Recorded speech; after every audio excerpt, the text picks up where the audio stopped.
this technique be carried out in a seated position in speech therapy rooms, or is this generally advised to be carried out lying down? I'm going to go first with this. Yeah. Because traditionally I learned MFR where you're doing it on the table for the most part. Supine or prone, I learned this work. I did it for years in supine or prone, and I got the thought that it's got to be done that way, but that was more because that's the way I always did it. And the more I started working with vocal coaches as well as speech pathologists and other people with the voice and swallowing disorders, the more I realized a lot of them don't have access to a treatment table. They're used to working in sitting, so more and more I've adapted. I want to say I've adapted my technique, but I've adapted myself in terms of allowing it to happen in different positions. I do something very contrary to a lot of people who do sitting work, whereas instead of sitting across or beside them and reaching across and doing it from here, I'll work from behind the patient to allow them with a pillow boundary, right, with a pillow between me and them, and so they're leaning back against me, taking some of themselves out of gravity.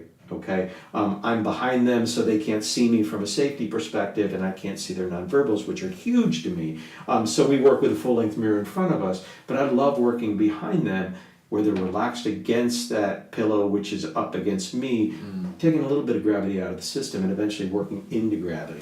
So the answer is yes, it can be done pretty much supine, prone, sitting, or if you're tall enough, you can do it standing, right? Because that's, for some people, that's the position of function where the dysfunction might be manifesting. Yeah. So, I think that's great because I work, so when I'm coaching one-to-one clients in the studio, vocal coaching one-to-one clients in the studio, which, by the way, is how I got into all this work, is I will palpate them when they're standing up. And normally, we will both be facing a mirror, and it's so the nonverbal clues are, really relevant and really, really prevalent, and they really stand out. But we'll do it sitting down.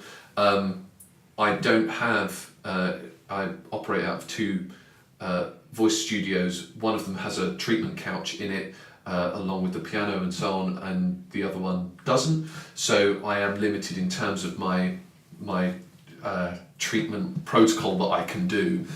So I think it's easy to do it standing up, actually. Yeah.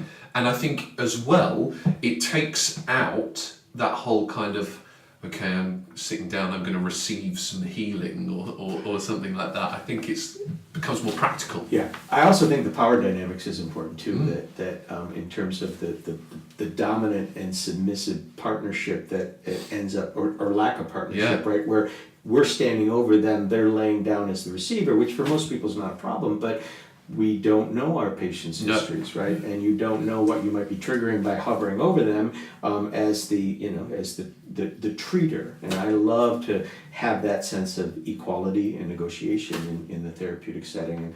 And working in sitting or standing can level the playing field there.